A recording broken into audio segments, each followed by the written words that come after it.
आज के इस क्लास में हम सभी ट्रायल बैलेंस को ही कंटिन्यू करेंगे एंड मैंने आपको ट्रायल बैलेंस का कुछ बेसिक्स रूल्स एंड कॉन्सेप्ट्स को बताया था एंड प्रीवियस लेक्चर में हमने ट्रायल बैलेंस को कैसे बनाते हैं ये भी समझा था। अब देखिए आपके पास अभी ट्रायल बैलेंस टू टाइप से बनाने के लिए आते हैं, ठीक है। पहला तो आपके पास जो फाइनेंशियल ट्रांजेक्शन्स दिए होंगे उनका पहले आप जर्नल करेंगे, देन आप उनका लेजर करेंगे एंड लेजर प्रिपेयर हो जाने के बाद आप उनका ट्रायल बैलेंस प्रिपेयर करेंगे, ठीक है। बट कुछ क्वेश्चंस ऐसे भी होंगे आपकी बुक में जो इस टाइप से आपको क्वेश्चन मिलेगा, मतलब आपको अकाउंट्स एंड उनका बैलेंसेस ऑलरेडी लिखा हुआ मिलेगा एंड देन इनका आपको ट्रायल बैलेंस प्रिपेयर करना है, ठीक है। तो देखिए यहाँ पे मैंने अपने बुक का एक क्वेश्चन को ऑलरेडी नोट कर रखा है और इस क्वेश्चन को ही मैं अभी आपको डील करूंगी, ठीक है। एंड मैनी मोर हम सभी थोड़ा कॉन्सेप्ट्स भी समझ रहे होंगे, ठीक है। तो सबसे पहले हम जानते हैं, सबसे पहले एक रूल मैंने आपको बताया था जब मैं आपको जर्नल एंट्रीज का मॉडर्न अप्रोच जब मैं आपको बता रही थी, तो उस मॉडर्न अप्रोच में मैंने आपको कुछ रूल्स बताया था, rules of assets, liabilities, revenue, Capitals and expenses and incomes, okay. तो आज हम सभी उसी रूल का यूज करेंगे, ठीक है। मैंने आपको जो रूल बताया था उसमें हमारा एसेट्स था, लायबिलिटीज, एसेट्स, लायबिलिटीज, इनकम्स भी थे हमारे, रेवेन्यू, एक्सपेंसेस एंड कैपिटल, ठीक है। तो हमारे पास एसेट्स हमारे थे, liabilities, revenue, income, expenses and capital. तो इसका मैंने आपको रूल में ये बताया था कि जब एसेट्स इंक्रीज करता है तो डेबिट में रिकॉर्ड करते हैं, डिक्रीज करता है तो क्रेडिट में रिकॉर्ड करते हैं, है ना। तो उसमें मैंने आपको बताया था कि एसेट्स हमारे डेबिट बैलेंस होते हैं, ठीक है। डेबिट बैलेंस का मतलब है कि अगर एसेट्स इंक्रीज करेंगे तो हम उन्हें डेबिट में दिखाएंगे एंड अगर डिक्रीज करेंगे तो क्रेडिट में दिखाएंगे। बट ट्रायल बैलेंस में केवल इंक्रीज को ही दिखाते हैं। तो इंक्रीज हम कहाँ दिखाते हैं? डेबिट में दिखाते हैं। तो ट्रायल बैलेंस में भी हम एसेट्स को डेबिट में दिखाएंगे, ठीक है। एंड ऐसे भी एसेट्स हमारे डेबिट बैलेंस होते हैं। हमारा जो अमेरिकन रूल कहता है हमारा कि एसेट्स जो है वो डेबिट बैलेंस होते हैं, लायबिलिटीज हमारे क्रेडिट बैलेंस होते हैं, इनकम्स भी हमारे क्रेडिट बैलेंस होते हैं, रेवेन्यू भी क्रेडिट बैलेंस होते हैं एंड देन एक्सपेंसेस। तो एक्सपेंसेस एंड एसेट्स का रूल जो है वो सेम होता है। तो एक्सपेंसेस हमारे डेबिट बैलेंस होते हैं। कैपिटल, तो मैंने आपको बताया था कि कैपिटल जो है वो हमारा इंटरनल लायबिलिटीज होता है। तो कैपिटल हमारा क्या है? तो कैपिटल हमारा क्रेडिट बैलेंस है, ठीक है। अच्छा, मैंने YouTube से एक रूल को भी सीखा है। बहुत सारे टीचर्स जो हैं उन्होंने ये रूल को बताया था, तो मैं भी सोच रही हूँ कि आपको बता दूं। तो एक रूल था हमारा, रूल या फिर हम इसे ट्रिक भी बोल सकते हैं, क्लियर का। C for capital, L for liabilities, E for expenses, A for assets and R for revenue. तो यहाँ पे क्या था? तो एक्सपेंसेस एंड एसेट्स का रूल जो है वो सेम था, ये डेबिट बैलेंस थे and liabilities, capital and revenue का रूल जो है वो चेंज था, ये हमारे क्रेडिट बैलेंस थे, ठीक है। तो अगर आपको ऐसे याद नहीं रहता है तो आप ये ट्रिक से भी याद रख सकते हैं, ठीक है। ये वाला जो ट्रिक है CLEAR, क्लियर का जो ट्रिक है, ये ट्रिक मैंने खुद YouTube से सीखा है। YouTube पे बहुत सारे टीचर्स ने इस ट्रिक को बताया था, तो मैंने भी वहीं से सीखा एंड अभी आपको यहाँ पे शेयर किया। तो देखिए, अगर आपको ये याद नहीं रहता है assets, liabilities, income, revenue, expenses and Capitals का रूल, तो आप ये ट्रिक का भी यूज कर सकते हैं, ठीक है। तो अब हम पहले यहाँ पे ट्रायल बैलेंस का फॉर्मेट बनाएंगे एंड देन हम इसका सोल्यूशन करेंगे, ठीक है। तो सबसे पहले यहाँ पे जो लिखा हुआ है डेबिट बैलेंस, क्रेडिट बैलेंस, इसे अब हम पहले यहाँ पे नेमिंग कर लेते हैं कि कौन सा डेबिट में हम लिखेंगे, कौन सा क्रेडिट में लिखेंगे एंड देन हम उसका ट्रायल बैलेंस बनाएंगे, ठीक है। तो यहाँ पे हमारा सबसे पहला जो वर्ड है वो है कैपिटल। तो कैपिटल क्या है? तो कैपिटल हमारा क्रेडिट बैलेंस है। इट मीन्स कि कैपिटल को हम ट्रायल बैलेंस में कहाँ लिखेंगे इसका अमाउंट? तो क्रेडिट के अमाउंट में लिखेंगे। तो ये हमारा क्रेडिट हो गया। देन है सैलरी। अगर नॉमिनल अकाउंट है एंड उसमें ये नहीं लिखा हुआ है कि वो आ रहा है कि जा रहा है, मतलब ये इनकम है या एक्सपेंस, कुछ लिखा हुआ नहीं है, तो हम इसे एक्सपेंस ही मानेंगे एंड एक्सपेंस हमारा क्या होता है? डेबिट बैलेंस होता है। तो ये हम सैलरी को डेबिट में दिखाएंगे, ठीक है। अगर ये इनकम होता तो हो सकता है कि सैलरी के पास में यहाँ क्रेडिट लिखा हुआ होता, ठीक है, लेकिन ये इनकम नहीं है। अगर कुछ भी भी ना लिखा रहे तो हमें मानना है कि वो हमारा एक्सपेंस ही है, ठीक है, तो उसे हम डेबिट में दिखाएंगे। एंड देन है फर्नीचर। फर्नीचर क्या है? तो फर्नीचर एसेट्स है, तो एसेट्स क्या होते हैं? डेबिट बैलेंस होते हैं, तो फर्नीचर को हम डेबिट में दिखाएंगे। क्लियर? एंड देन है हमारा जयेश। जयेश लिखा हुआ है कितना? क्रेडिट लिखा हुआ है। इट मीन्स कि जयेश क्या है? तो यहाँ पे जयेश जो दिया हुआ है ये हमारा क्रेडिटर होगा, तभी तो क्रेडिट लिखा हुआ है, क्योंकि क्रेडिटर लायबिलिटीज होता है, लायबिलिटीज क्रेडिट बैलेंस होता है। यहाँ पे ऑलरेडी CR पहले से लिखा हुआ है, इट मीन्स कि जयेश को हम क्रेडिट में ही दिखाएंगे। एंड देन है हमारा ओपनिंग स्टॉक। तो आपको बता दूं कि यहाँ पे ओपनिंग एंड क्लोजिंग स्टॉक का कुछ रूल्स है। रूल्स क्या है? तो यहाँ पे ओपनिंग स्टॉक ऐसे सिंपल सा बस लिखा हुआ है ओपनिंग स्टॉक, तो इसे तो हम डेबिट में दिखा देंगे, ठीक है, क्योंकि स्टॉक हमारा एसेट्स होता है, ठीक, तो हम इसे डेबिट में दिखा देंगे। बट ओपनिंग स्टॉक का एक रूल है। इसका रूल क्या है?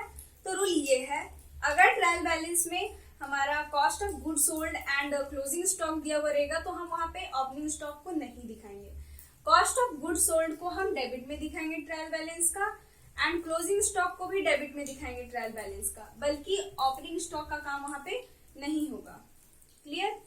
एंड ये तो हमारा ओपनिंग स्टॉक का रूल था, ठीक है। एंड क्लोजिंग स्टॉक का भी एक रूल है। क्लोजिंग स्टॉक का रूल क्या है? तो हम क्लोजिंग स्टॉक को कभी भी ट्रायल बैलेंस में नहीं दिखाते हैं। क्यों नहीं दिखाते? क्योंकि क्लोजिंग स्टॉक का अकाउंटिंग जो है वो ट्रायल बैलेंस बनाने से पहले हुआ ही नहीं होता है। जितना भी फाइनेंशियल ट्रांजेक्शन्स हम करते हैं उन सभी का हम अलग अलग ट्रांजेक्शन्स, अलग अलग एंट्री पास करते हैं, एंड वो जो एंट्री निकलता है हमारा उनका हम पहले लेजर अकाउंट्स बनाते हैं। तो लेजर अकाउंट्स बनाने के बाद हम उसका ट्रायल बैलेंस बनाते हैं, जितने भी लेजर अकाउंट्स ओपन किए गए। तो एंट्री के टाइम पे ही क्लोजिंग स्टॉक का एंट्री नहीं होता है। क्लोजिंग स्टॉक का एंट्री क्यों नहीं होता है? मान लीजिए हम जितना भी स्टॉक है परचेस करके लाए हैं, और तो वो हमारा स्टॉक क्या है? अगर कोई भी गुड्स परचेस करके लाया गया है बिजनेस में तो उससे हमारा स्टॉक बढ़ता है, बट हम वहाँ पे परचेस का नेम लिखते हैं, एंड देन सेल कर देने के बाद जो हमारे पास बच जाता है वही हमारा क्लोजिंग स्टॉक है। बट ऐसा नहीं होता है। क्लोजिंग स्टॉक का अकाउंटिंग ऐसे सीधे तरीके से नहीं होता है कि परचेस गुड्स में से सेल्स गुड्स को लेस कर दिए तो हमारा क्लोजिंग स्टॉक निकल गया। इसका अकाउंटिंग बहुत ही लॉन्ग प्रोसेस से होता है। तो बस हम इतना जानना है हमें कि क्लोजिंग स्टॉक का अकाउंटिंग नहीं होता है ट्रायल बैलेंस बनाने से पहले, इसीलिए उसे हम ट्रायल बैलेंस में शो नहीं करते हैं। इफ क्लोजिंग स्टॉक का एंट्री एंड क्लोजिंग स्टॉक जो है ट्रायल बैलेंस बनाने से पहले ही दिखा दिया गया हो तब हम उसे क्लोजिंग स्टॉक को ट्रायल बैलेंस में दिखाते हैं, ठीक है। एंड अगर नहीं हुआ है तो नहीं दिखाते हैं। इसीलिए क्लोजिंग स्टॉक भी हमारा अकाउंट्स का ही एक पार्ट है, ठीक है, एक मतलब, तो उसे अलग हम नहीं रख सकते। इसलिए ट्रायल बैलेंस बनाने के बाद एडजस्टमेंट में क्लोजिंग स्टॉक दिया हुआ होता है। अभी तो मैंने आपको फाइनल अकाउंट्स नहीं बताया है, बट वहां पे आप देखेंगे कि ट्रायल बैलेंस के नीचे एडजस्टमेंट में क्लोजिंग स्टॉक दिया हुआ है। क्यों एडजस्टमेंट में क्लोजिंग स्टॉक दिया हुआ है? क्योंकि ट्रायल बैलेंस बनाने के बाद हम जब फाइनल अकाउंट्स प्रिपेयर करते हैं तो वहां पे क्लोजिंग स्टॉक दिखाते हैं। वहां पे फिर क्लोजिंग स्टॉक हम trading and profit and loss account में दिखाते हैं, ठीक है। तो ये था रूल। ओपनिंग स्टॉक अगर सीधे ऐसे दिया हुआ है तो उसे हम डेबिट में दिखा देंगे, एंड अगर कॉस्ट ऑफ गुड सोल्स या क्लोजिंग स्टॉक दिया हुआ है तो फिर ओपनिंग स्टॉक भी नहीं दिखाते हैं। फिर हम वहाँ पे डेबिट में ट्रायल बैलेंस में कॉस्ट ऑफ गुड सोल्स दिखाएंगे या फिर क्लोजिंग स्टॉक दिखाएंगे, ठीक है। एंड क्लोजिंग स्टॉक का रूल क्या है? तो क्लोजिंग स्टॉक अगर दिया हुआ है तो उसे ट्रायल बैलेंस में नहीं दिखाते हैं। क्लोजिंग स्टॉक को हमेशा एडजस्टमेंट में दिखाया जाता है। इसे हम और भी अच्छे तरीके से एकदम डीपली आगे समझेंगे, ठीक है। आगे के चैप्टर्स में ये हमारा कॉन्सेप्ट और भी अच्छे से क्लियर होगा। हो सकता है कि अभी ये आपको बहुत कंफ्यूजिंग लग रहा हो, तो मैं इसे आगे के क्लासेस में आपका कंफ्यूजन को क्लियर करूंगी, ठीक है। तो देखिए यहाँ पे अब है हमारा सेल्स। तो सेल्स क्या है? तो जनरल एंट्रीज के टाइम पे ही मैंने आपको बताया था कि सेल्स हमारा इनकम होता है। सेल्स करने से हमारे पास अमाउंट आते हैं, एंड अमाउंट आता है तो वो हमारा इनकम होता है, और इनकम हमारा क्रेडिट बैलेंस है, इसलिए सेल्स को हम क्रेडिट में दिखाएंगे। देन है सेल्स रिटर्न। सेल्स रिटर्न क्या होता है? तो आपने सेल किया एंड आपको कस्टमर ने वापस कर दिया, तो ये एक्सपेंस है या लॉस? तो ये लॉस या एक्सपेंस है, ठीक है। तो एक्सपेंस और लॉस का रूल सेम होता है, ठीक है, वो हमारे डेबिट बैलेंस होते हैं। तो सेल्स रिटर्न हमारा डेबिट हो जाएगा। सेल्स का अपोजिट सेल्स रिटर्न, ठीक है। एंड देन है कमीशन। कमीशन ऑलरेडी यहाँ क्रेडिट लिखा हुआ है, इट मीन्स कि ये इनकम है कमीशन, ठीक है, इसमें बिजनेस को कमीशन मिल रहा है, तो ये क्रेडिट हमारा ऑलरेडी लिखा है तो इसे हम क्रेडिट में ही दिखाएंगे। देन है कैश। कैश क्या है, तो कैश हमारा एसेट्स होता है एंड एसेट्स डेबिट है तो हम कैश को डेबिट में दिखाएंगे, ठीक है। फिर हम महेश। महेश ऑलरेडी यहाँ पे डेबिट दिया हुआ है, इट मीन्स कि ये हमारा क्या है, डेबिट क्या होता है, एसेट्स होता है, इट मीन्स कि महेश एसेट्स है। एसेट्स मतलब डेटर है ना, डेटर्स हमारे एसेट्स होते हैं, तो डेबिट में हम ये दिखा देंगे ऑलरेडी डेबिट। गणेश क्रेडिट है, ये क्रेडिटर्स है, इट मीन्स लायबिलिटीज है, ये ऑलरेडी क्रेडिट यहाँ पे बुक में हमारा लिखा हुआ था क्वेश्चन में, तो इसे हम क्रेडिट में ही दिखाएंगे। देन है हमारा परचेज। तो जर्नल एंट्रीज के टाइम में मैंने आपको बताया था कि परचेज हमारा क्या है, तो परचेज हमारे एक्सपेंसेस होते हैं एंड एक्सपेंसेस हमारे डेबिट बैलेंस होते हैं, इसलिए हम परचेज को डेबिट में दिखाएंगे। देन है परचेज रिटर्न।